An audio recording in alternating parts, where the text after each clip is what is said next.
লীগের প্রতিষ্ঠাতা কিন্তু শেখ মুজিব না, এটা বুঝতে হবে।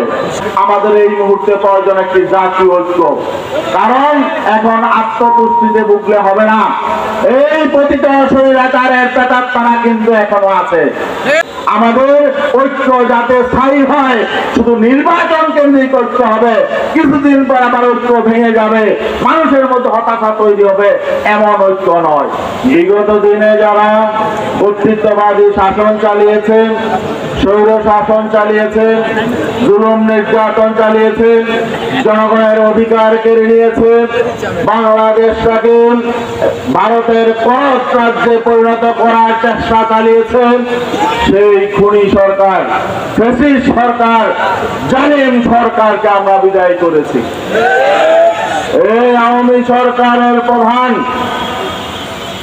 শেখ হাসিনা দেশটাকে যেমন ক্ষতি করেছে, আমি বলবো সবচাইতে বেশি ক্ষতি করেছে ঐতিহ্যবাহী সংগঠন আওয়ামী লীগের। আওয়ামী লীগ বাংলাদেশের ইতিহাসের সাথে তারা জড়িত। আমরা অস্বীকার করব না, আওয়ামী লীগ একটা বড় রাজনৈতিক সংগঠন ছিল, কিন্তু দুঃখজনক বাস্তবতা হলো এই শেখ হাসিনা এই আওয়ামী লীগকে কবর রচনা করে দেশ ছেড়েছে। সবচাইতে বেশি ক্ষতি করেছে আজকে এই অঞ্চল, শরীয়তপুর, মাদারীপুর, গোপালগঞ্জ, এই অঞ্চলের বেশিরভাগ মানুষ, যেহেতু এই অঞ্চলে আওয়ামী লীগের প্রতিষ্ঠাতা বলা হয় শেখ মুজিবুর রহমানকে, যদিও প্রতিষ্ঠাতা অন্যজন, এভাবেই তারা ভুয়া প্রচার করে। আওয়ামী লীগের প্রতিষ্ঠাতা কিন্তু শেখ মুজিব না, এটা বুঝতে হবে। তো যেহেতু শেখ মুজিবের এই অঞ্চল, এই জন্য এখানকার বেশিরভাগ মানুষ আওয়ামী লীগ করে। আপনাদের বুঝতে হবে, আপনাদেরকে কিন্তু এই শেখ হাসিনা ধ্বংস করে গেছে, আপনাদের ভবিষ্যৎ অন্ধকার করে গেছে। কেন? বাংলাদেশে অতীতেও অনেকবার গণ অভ্যুত্থান হয়েছে, গণ আন্দোলন হয়েছে, সরকারের পতন হয়েছে, এবং আন্দোলনের মুখে এর আগেও সরকারের পরিবর্তন হয়েছে। ঠিক না ভাই? এরশাদ স্বৈরাচার ছিল, আন্দোলনের মুখে এরশাদ পদত্যাগ করেছে, এবং বিএনপি নেত্রী বেগম খালেদা জিয়ার বিরুদ্ধে আন্দোলন হয়েছে, কি হয় নাই? তিনিও তো আন্দোলনের মুখে পদত্যাগ করেছিলেন, লক্ষ মানুষের সামনে তিনি পদত্যাগ করেছিলেন, দেশ ছাড়েন নাই। এরশাদ সাহেব স্বৈরাচার ছিলেন, আন্দোলনের মুখে, গণ আন্দোলনের মুখে তার পতন হয়েছে, কিন্তু তিনি দেশ ছাড়েন নাই, দেশ ছেড়ে পালান নাই। কিন্তু শেখ হাসিনা তিনি কি করেছেন?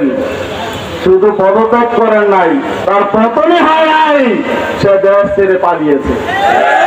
যে দেশ তাকে অবৈধভাবে বারবার ক্ষমতায় এনেছে, সেই দেশে, সেই ভারতে তিনি পালিয়েছে। তিনি তার কর্মীদেরকে, তার সদস্যদেরকে, তার নেতাদেরকে অরক্ষিত রেখে তিনি দেশ ছেড়ে পালিয়েছেন। এমন একটি ইতিহাস তিনি করেছেন যে তিনি আসলে এমন পরিবেশ তৈরি করে গেছেন যে দেশে থাকার আর তার কোনো পরিবেশ ছিল না। তিনি পালিয়েছেন, এখন তার নেতা কর্মীরাও বাংলাদেশে থাকার মতো পরিবেশ তাদের নাই, কারণ তারা এত অপকর্ম করেছে যে এই দেশের মানুষ তাদেরকে ঘৃণা করে। ঠিক না ভাই? আমি আওয়ামী লীগের ভাইদেরকে বলবো, যারা অপকর্ম করেন নাই, যারা খুন করেন নাই, যারা মানুষের সাথে মানুষকে যারা নির্যাতন করেন নাই, যারা চাঁদাবাজি করেন নাই, যারা লুটতরাজ করেন নাই, আওয়ামী লীগের মধ্যে এমন যদি কেউ থেকে থাকেন, তাহলে তওবা করেন, আপনার সঠিক পথে আছেন। মানুষের সাথে যে অন্যায় করেছেন, যাদের সাথে যেরকম অন্যায় করেছেন, তাদের সাথে গিয়ে ক্ষমা চান, তওবা করেন, আপনারা ইসলামের পথে আছেন, ইসলাম শান্তির পথ। ঠিক না ভাই? অতএব আজকে আমরা চাই নাই দেশটা আবার আগের অবস্থায় ফিরে যাক। বিগত 53 বছরে যারা দেশ শাসন করেছে, তারা কেউই মানুষের অধিকার ফিরে দিতে পারে নাই, তারা কেউ ওয়াদা রক্ষা করতে পারে নাই, তারা কেউই স্বাধীনতার যে উদ্দেশ্য লক্ষ্য ছিল সাম্য, মানবিক মর্যাদা এবং সামাজিক ন্যায় বিচার, তা প্রতিষ্ঠা করতে পারে নাই। আমরা চাই আগামী বাংলাদেশ হবে, মানুষের অধিকার সেখানে প্রতিষ্ঠা হবে, মানবিক বাংলাদেশ হবে এবং আগামী বাংলাদেশে সবাই সবার অধিকার নিয়ে বেঁচে থাকবে ইনশাআল্লাহ। আর মানুষের অধিকার নিশ্চিত করে একমাত্র ইসলাম, মানুষের অধিকার নিশ্চিত করে ইসলাম। এই 5 তারিখের পর পরিবর্তনও প্রমাণ হয়েছে যে ইসলামপন্থী শক্তি হলো বাংলাদেশে একমাত্র দেশপ্রেমিক শক্তি। ইসলামপন্থী শক্তি হলো মানুষের জন্য একমাত্র নিরাপদ শক্তি। বাংলাদেশের নাগরিকদেরকে একমাত্র ইসলামী সংগঠনগুলোই নিরাপত্তা দিতে পারে। আপনারা দেখেছেন এই 5 তারিখ পর পরিবর্তনের পরে ইসলামী আন্দোলন বাংলাদেশ সহ অন্যান্য ইসলামী সংগঠনগুলো হিন্দু ভাইদের নিরাপত্তা দিয়েছে, তাদের মন্দির পাহারা দিয়েছে এবং বিভিন্ন পুলিশরা তো তারা আগেই থানা ছেড়ে পালিয়েছে, এমনকি এসপি অফিস খালি করে দিয়ে পুলিশ বেড়া, সকল জেলার পুলিশ বেড়া খালি করে দিয়ে তারা পালিয়েছে।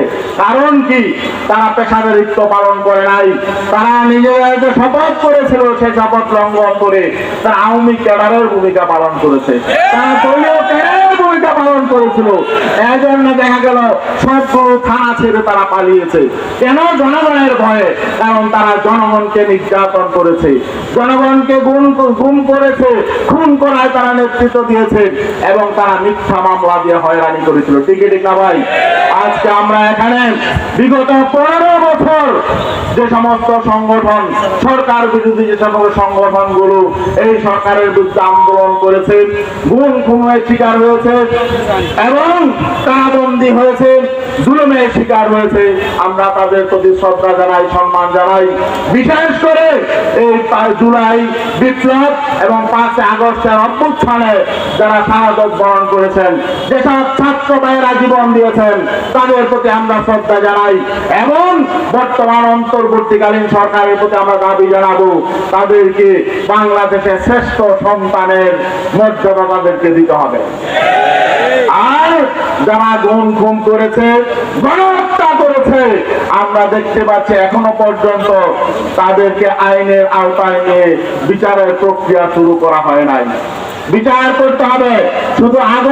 শুধু জুলাই বিপ্লব আর 5 আগস্ট অভ্যুত্থান নয়, বরং বিগত 15 বছর যাদেরকে খুন করা হয়েছে, গুম করা হয়েছে, সেগুলো চিহ্নিত করে কারা এর পেছনে দায়ী তাদেরকে বিচারের কাজ দাঁড় করাতে হবে।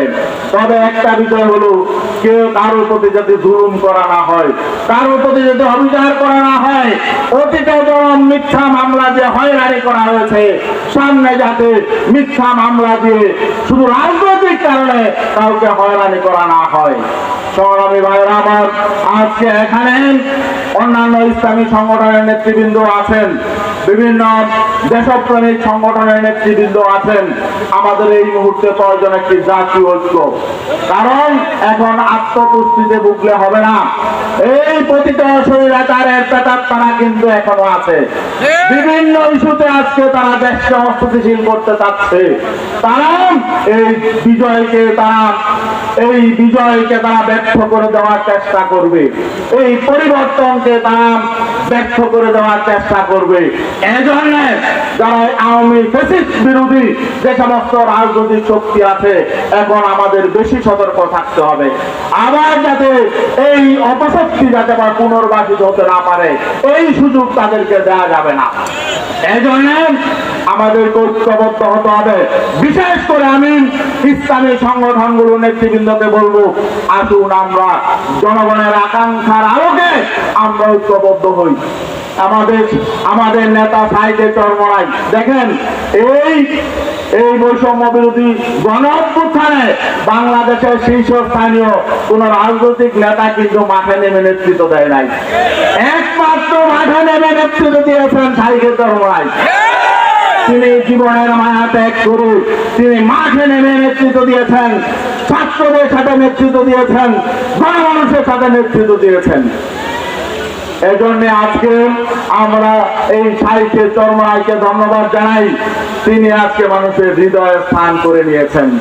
আজকে আমরা শরীয়তপুরের যে সমস্ত ইসলামী সংগঠনগুলো আছে সবাইকে বলবো, আমরা অতীতে আমরা যে আমাদের মধ্যে মত পার্থক্য আছে সেটা থাকবে, মত পার্থক্যের জায়গায় থাকবে। আমাদের সাহিত্য আহ্বান করেছিলেন, সেই আহ্বানে সাড়া দিয়ে আমি বলবো যে আমরা আমাদের ভুলগুলো আমরা জানি, আমাদের কোন সংগঠনে কোন ভুল আছে এগুলো আমরা জানি, আমরা সংশোধন হয়ে যাই, সংশোধন হয়ে আমরা ইসলাম প্রতিষ্ঠার জন্য আমরা ঐক্যবদ্ধ হই। এবং সাহিত্যের আহ্বান ছিল আমরা যে টেকসই ঐক্য করি, আমাদের ঐক্য যাতে স্থায়ী হয়, শুধু নির্বাচন কেন্দ্রিক ঐক্য হবে, কিছুদিন পর আবার ঐক্য ভেঙে যাবে, মানুষের মধ্যে হতাশা তৈরি হবে, এমন ঐক্য নয়। এই জন্য সবাইকে এগিয়ে আসতে হবে।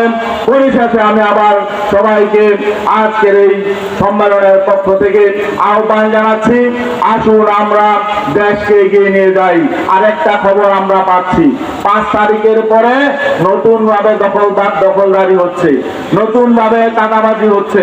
আমরা কোন সংগঠনের নাম নিতে চাই না, যেসব রাজনৈতিক সংগঠনের নেতা কর্মীরা এসব অপকর্মে জড়িত আছেন আপনারা সাবধান হয়ে যান, সতর্ক হয়ে যান, আর নয়তো জনগণ আপনাদের তো ছাড়বে না। আপনারাও গণবিচ্ছিন্ন হয়ে যাবেন, আপনারা গণবিকৃত হয়ে যাবেন। আপনারা মনে করবেন না আপনারা ক্ষমতায় চলে গেছেন, দিল্লি বহুদূর। এবার জনগণের হৃদয় জয় না করে, মাস্তানি করে, সন্ত্রাসী কার্যক্রম করে কেউ ক্ষমতায় যেতে পারবে না। আমরা চাই বিগত 53 বছরে যে প্রতিহিংসার রাজনীতি হয়েছে, এই রাজনীতি থেকে আমরা দেশকে উদ্ধার করতে চাই। অতএব যারা গঠনমূলক রাজনীতি করবেন তারাই সামনে বাংলাদেশে টিকে থাকবেন, অন্য কাউকে বাংলাদেশের মানুষ বরদাস্ত করবে না। সবাইকে ধন্যবাদ জানিয়ে শেষ করছি। আসসালামু আলাইকুম ওয়া রাহমাতুল্লাহ।